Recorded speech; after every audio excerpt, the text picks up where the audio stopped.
मेरे दादाजी जब भी मिलने आते तो मेरे कमरे की हर चीज़ को बड़े गौर से देखते।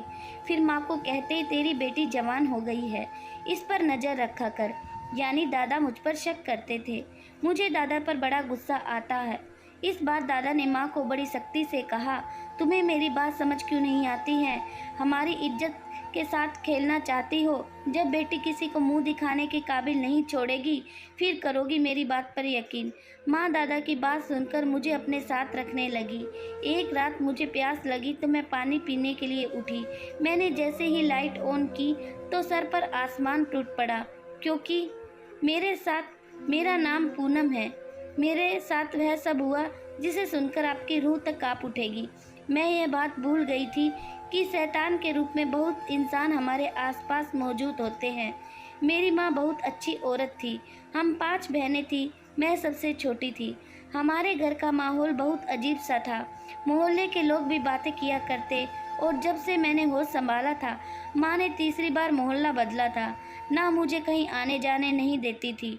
माँ कहती थी, तुम घर से बाहर जाओगी तो तुम्हें नज़र लग जाएगी, क्योंकि तुम मेरी सबसे खूबसूरत बेटी हो। लेकिन मैं अब तंग आ चुकी थी। मुझे घर के कैद खाना लगने लगा था, जहाँ से मैं बाहर की दुनिया नहीं देख सकती थी। और वजह भी अजीब थी कि तुम्हें नज़र लग जाएगी। घर में एक बात के अलावा हर किसी को खुली आज़ादी थी, जिसका जैसा दिल चाहता ज़िंदगी गुजारता। वह बात यह थी कि कोई भी अपनी मर्जी से शादी नहीं कर सकता था। वह फैसला माँ करती थी। और मैंने जब से होश संभाला था, यही बात देखी थी कि जैसे ही मेरी बहनों की उम्र 18 या 20 साल होती, माँ उनकी शादी कर देती थी। शादी के बाद मैंने अपनी बहनों को कभी घर आकर मिलते नहीं देखा। न जाने वह कैसी होगी, खुश भी होगी अपनी ज़िंदगी में या नहीं। एक दिन मैंने माँ से कहा कि हम उनसे मिलने चलते हैं। इतना वक्त हो गया जब से बहनों की शादी की है, एक बार भी मिलने के लिए नहीं आई। माँ ने कहा, उनकी शादी मैंने बहुत अमीर घरों में की है, वह तो ऐश करती है और मिलने इसलिए नहीं आती क्योंकि वह विदेश है। जब यहाँ पर आएंगे तो तुम उनसे मिल लेना। और माँ की बात सुनकर मैं चुप हो जाती कि चलो वह खुश तो है, मेरे लिए इतना जानना ही काफ़ी है। पर दुख भी होता था। मेरी बहनें विदेश चली गई और एक बार भी मिलने नहीं आई। मेरे दादा दूसरे शहर में रहते थे, लेकिन कुछ महीने बाद वह हमारे पास ज़रूर आते। दादा के आते ही माँ उन्हें कमरे में ले जाती, और मुझे इस बात की कभी समझ नहीं आई कि ऐसी कौन सी राज की बातें जो वह कमरे हमारे सामने नहीं कर सकते। एक दिन जब दादा आए तो मैं दरवाजे के साथ लगकर उनकी बातें सुनने लगी, तो बहुत मुश्किल से इतनी ही बात समझ में आई। वह माँ से कह रहे थे, कारोबार में इस बार अच्छा मुनाफा नहीं हुआ, इसलिए अभी कुछ और सोचना हो और मेहनत करो। माँ कहने लगी, मैं क्या करूँ, जितना आप देकर जाते हैं उसमें ही अब गुजारा नहीं होता। अगर माल अच्छा चाहिए तो रकम भी बढ़ाओ। और इतनी बात सुनकर मैं वहाँ से अपने कमरे में आ गई। कुछ देर बाद दादा मेरे कमरे में आ गए और मुझे प्यार करते हुए उन्होंने मेरी हथेली पर 500 का नोट रख दिया। फिर मेरे कमरे को बड़े गौर से देखने लगे। जब दादा जाने लगे तो माँ कहने लगी, बेटी पर नज़र रखो, इससे पहले कि हमारी बदनामी हो जाए। मैंने उस दिन दादा की इस बात पर ध्यान नहीं दिया। बस मैं यही सोचती रही कि माँ और दादा क्या काम करते हैं जिसमें उनको मुनाफा नहीं मिल रहा है, जबकि घर के हालात तो बहुत अच्छे थे, हर चीज़ की सहूलियत मौजूद थी। मैंने सोच लिया था कि मैं माँ से ज़रूर पूछूंगी कि आखिर बात क्या है, दादा और वह कौन सा काम करते हैं और नुकसान क्यों हो रहा है। जब वह चले गए तो मैंने माँ से कहा, माँ आप और दादा किस चीज़ का कारोबार करते हैं। माँ मेरी तरफ देखने लगी और मुझे पास बैठे आते हुए मुस्कुराकर कहा, अभी तुम छोटी हो, तुम्हें उन बातों की समझ नहीं है। जब बड़ी हो जाओगी तो मैं तुम्हारे दादा से कहकर तुम्हें अपनी जगह कारोबार को आगे बढ़ाने के लिए रखवा दूंगी। मैंने खुश होते हुए कहा, क्या सच में माँ, मैं भी कभी काम किया करूँगी। माँ ने कहा, हाँ बिल्कुल, आज तो औरतें मर्दों की तरह हर काम करती रही है, फिर तुम क्यों नहीं कर सकती। मेरी माँ बहुत अच्छी थी। वह हर बेसहारा लड़की को अपने पास ले आती थी, उसका ख्याल रखती, यहाँ तक कि जब उनकी शादी की उम्र हो जाती तो वह बहुत अच्छे से उनकी शादी करके ऐसे विदा करती। न जाने कितनी बेसहारी लड़कियों को माँ ने सहारा दिया था। मैं अब उस उम्र में दाखिल हो चुकी थी जिसमें मेरी उम्र की लड़कियां बहुत से ख्वाब देखती हैं। जब अच्छे बुरे की पहचान नहीं थी, मैं भी ख्वाब देखने लगी थी। और उन्हीं दिनों जब मैं किसी लड़के से फ़ोन पर बात करने लगी पहली बार उसने खुद मुझे फ़ोन किया था, लेकिन मैंने उसे गालियाँ देते हुए फ़ोन बंद कर दिया कि पता नहीं कौन है जो रात दिन कभी भी कॉल करता रहता है। मैं बहुत परेशान हो जाती थी, मगर शायद यह उम्र ही ऐसी थी जब मैं बहक गई। उस लड़के का नाम अमन था। मैं उससे बात करने लगी। उसने कहा कि मैं तुम्हारे घर कई बार आ चुका हूँ, मैंने तुम्हें देखा है, तुम बहुत खूबसूरत हो, इसलिए मैं तुम्हें देखकर खुद को बात करने के लिए नहीं रोक सका। मुझे तुमसे प्यार हो गया है। उसकी बात सुनकर मैं खामोश हो गई और फ़ोन बंद कर दिया। मैं तो हवाओं में उड़ने लगी थी, इस बात की खुशी कि कोई मुझे इतना चाहता है। फिर दिल से सवाल किया, क्या वाकई में मैं भी उसे पसंद करने लगी हूँ? अब हमारी रोज़ फ़ोन पर बात होती। मैंने अपनी आंखों में बहुत से ख्वाब सजा लिए थे। वह मुझसे इतनी मोहब्बत करता था कि अगर कभी मैं उससे बात ना करती तो वह रोने लगता और कहता, मैं तुम्हारे बिना मर जाऊंगा, तुम मुझसे बात किया करो। मुझे उसकी यह हालत देखकर उस पर बहुत प्यार आता था। मेरे पैर ज़मीन पर नहीं लगते थे। मैं अपनी ही दुनिया में घूमती, दिन रात फ़ोन पर अमन से बात करती। मेरी बहनें भी किसी न किसी से फ़ोन पर लगी होती। मैं उन्हें मना भी करती कि कोई गलत कदम मत उठाना, वरना मुझसे बुरा कोई ना होगा, लेकिन मैंने उनको अपने बारे में कभी कुछ नहीं बताया था। माँ मेरी ज़रूरतों का बहुत ख्याल रखती थी, खुद ही मेरे लिए हर चीज़ खरीद कर ले आती और मुझे कहना भी नहीं पड़ता था। माँ मुझे चीज़ दिखा रही थी। मैं कपड़े, जूते, ज्वेलरी देखकर बहुत खुश थी। मेरी दूसरी बहनों ने कहा, माँ आप इस पर बहुत पैसे खर्च करती है, हम भी तो आपकी औलाद हैं। माँ ने मेरे बालों में हाथ फेरते हुए कहा, यह तुम सबसे ज़्यादा खूबसूरत है और छोटी भी है, इसी वजह से मेरी लाडली है। तुम इसकी बड़ी बहनें हो, इससे जला मत करो। तुम क्या जानो कि मेरी यह बेटी कितने नसीबों वाली है, क्या पता किसकी किस्मत से यह सब कुछ मिल रहा हो। मेरी बहन ने कहा, बस कर दो माँ, मुझे तो लगता है कि यही आपकी सगी औलाद है, हम तो आपके कुछ लगते ही नहीं हैं। माँ को इस बात पर गुस्सा आ गया। माँ ने कहा, बस बहुत हुआ, बहुत सुन ली तुम्हारी बकवास। एक बहन होकर अपनी सगी बहन से जलने लगी, दफ़ा हो जाओ और मुझे अपनी शक्ल मत दिखाना। उन्हीं दिनों दादा फिर से हमारे यहाँ थोड़े दिन रहने के लिए आ गए, लेकिन इस बार वह माँ से झगड़ने लगे कि मुझे पैसों की ज़रूरत है, मुझे अभी पैसे दो। और जब तक दादा को माँ ने पैसे लाकर नहीं दिए, वह वापस नहीं गए थे। पैसे मिलते ही वह वापस जाने लगे तो उनकी नज़र मुझ पर पड़ गई, मगर इस बार उन्होंने माँ से कुछ ना कहा, मगर मुझे बड़े अजीब नज़रों से देखते। जिस इलाके में हम रहते थे वहाँ एक लड़का आते जाते मुझे देखता और मुस्कुराता। मैं छत पर उसकी तरफ गुस्से से देखती और अपने कमरे में आ जाती। ऐसा कई बार हो चुका था। उसकी इस हरकत से मैं तंग आ चुकी थी। मैं बहुत गुस्से में थी। मैंने यह बात अमन को बताई, जिससे मैं फ़ोन पर बात करती थी। उसने कहा, तुम परेशान ना हो, उसे इग्नोर कर दो। उसका कहा, ऐसे लोग तो हमें गली के हर कोने पर मिलेंगे, तो क्या मैं सबको मार डालूं? अमन की बात सुनकर मुझे बहुत हैरत हुई। मैंने कहा, तुम क्या कह रहे हो? मैं तुमसे प्यार करती हूँ और कोई मेरी तरफ देख, यह बात तुम्हें कैसे बर्दाश्त हो रही है? और अमन ने गुस्सा होते हुए कहा, अब बस भी करो, क्या एक तुम ही दुनिया में खूबसूरत हो? तुम्हारे पास और कोई बात नहीं है करने के लिए जो एक ही बात को लेकर बैठ गई हो? मैंने कहा, ठीक है, अब तुम मुझसे परेशान होने लगे हो, लगता है दिल भर गया मुझसे, अब मैं भी तुमसे कभी बात नहीं करूँगी। और इसी वक्त मैंने फ़ोन काट दिया, यह सोचते हुए कि वह अभी मुझे दोबारा कॉल करेगा, क्योंकि वह मुझसे नाराज़ होते हुए नहीं देख सकता। लेकिन यह सब मेरी गलतफहमी थी। अमन इस दिन के बाद मुझे कॉल नहीं की। मैं हर वक्त उदास रहती, किसी काम में दिल नहीं लग रहा था। बार बार मैं फ़ोन को देखती कि उसकी कॉल आए या मैसेज आए। फिर जब मुझसे रहा नहीं गया तो मैं खुद ही अमन को कॉल की। वह मेरी कॉल अटेंड नहीं कर रहा था। मैं उसे मैसेज करती रही कि एक बार मुझसे बात कर लो, मेरी कॉल अटेंड कर लो, आज के बाद तुम्हें कुछ नहीं कहूँगी। लेकिन उसने अपना फ़ोन बंद कर दिया।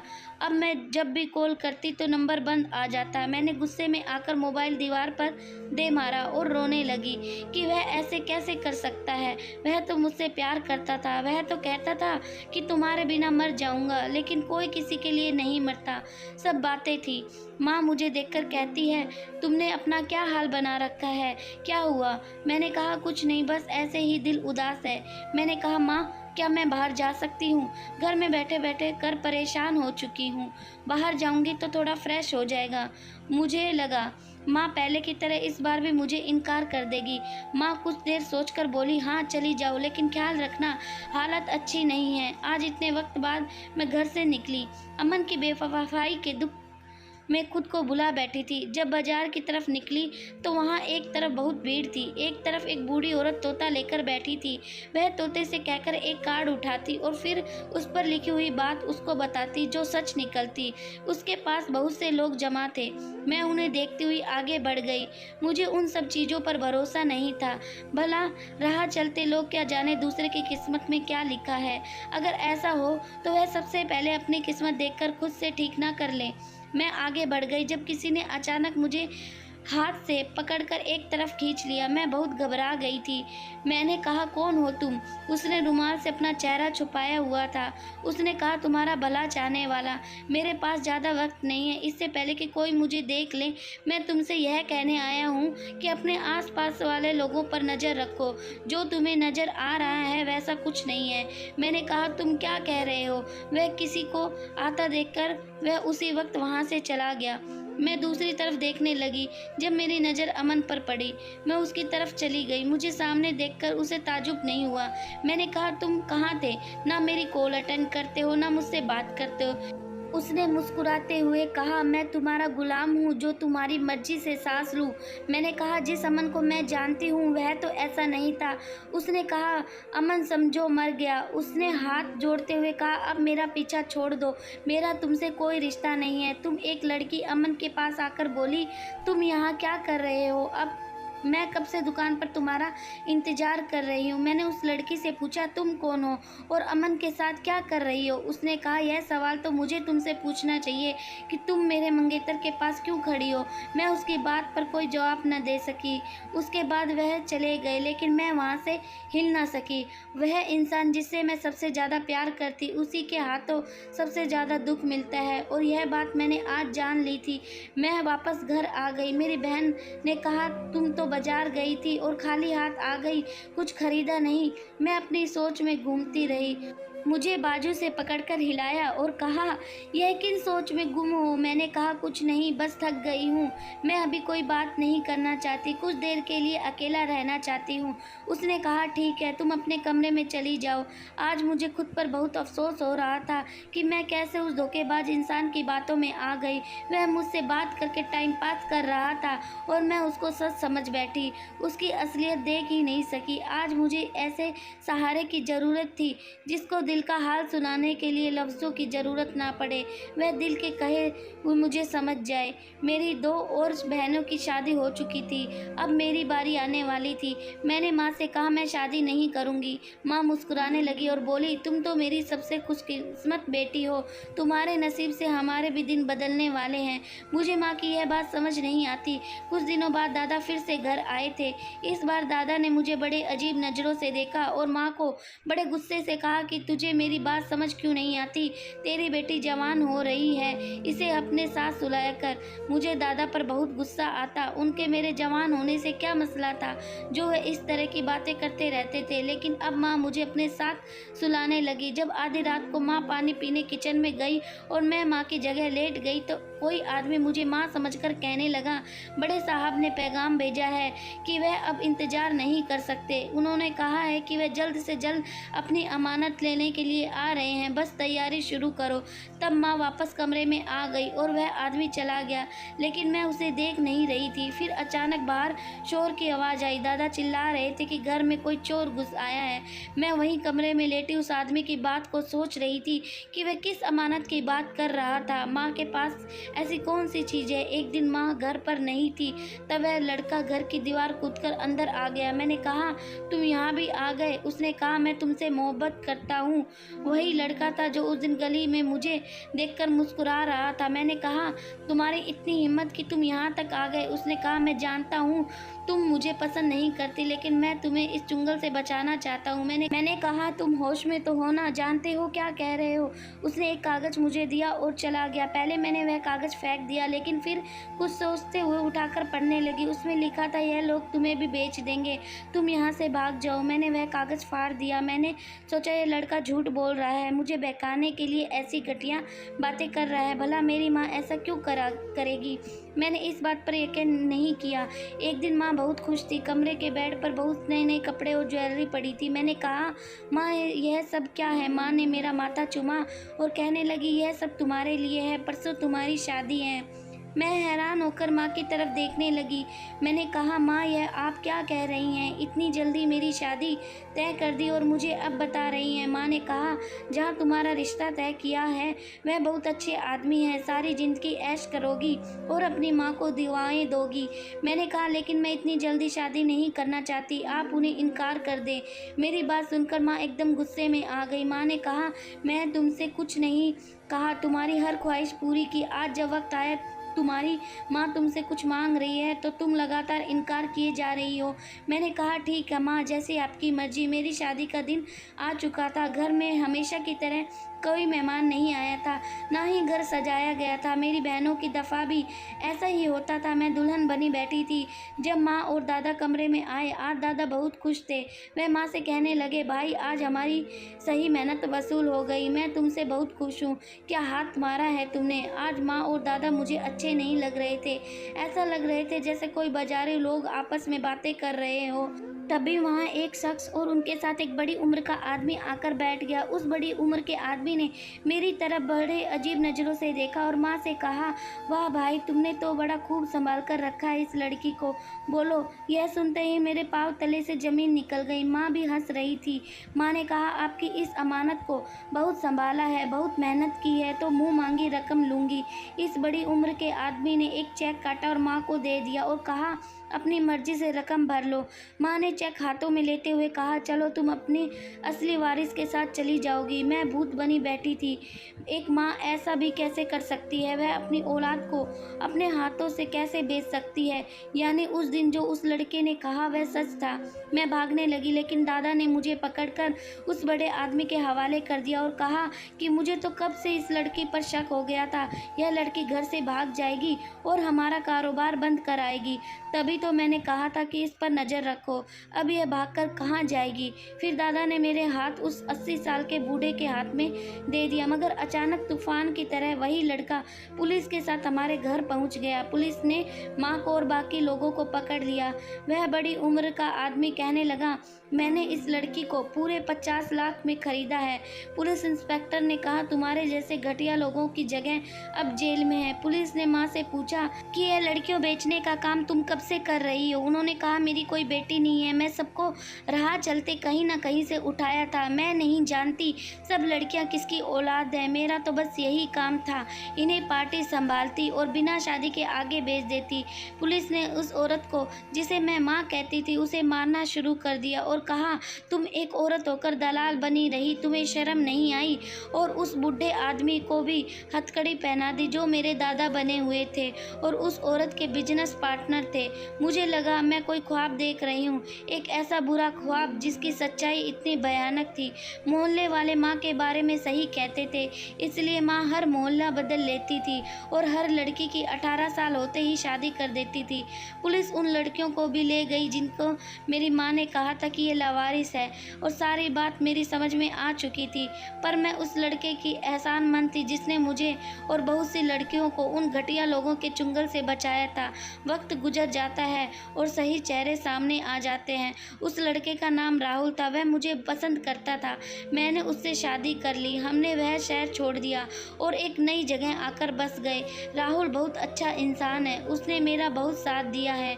मेरी माँ बाप कौन है किसी को भी नहीं पता। जिसको माँ समझा उसने भी कुछ नहीं बताया था। वक्त गुजर रहा है और बीते दिनों की बुरी यादें अभी भी मेरे दिमाग से निकली नहीं है। लालच में इंसान इतना अंधा हो जाता है कि वह अपने अंजाम को भूल बैठता है। जिन्होंने हमारे साथ बुरा करना चाहा उनको उनके किए की सज़ा मिल चुकी थी, लेकिन मैं अपने माँ बाप जिनकी मैं औलाद थी उनका कुछ पता नहीं चला। मैं और राहुल एक कामयाब ज़िंदगी गुजार रहे हैं, मगर आज इतना वक्त गुजर जाने के बाद मेरे माँ बाप की तलाश जारी है। दुआ करें मेरे माँ बाप मुझे मिल जाए और फिर से हम सब एक हो जाएं। धन्यवाद दोस्तों।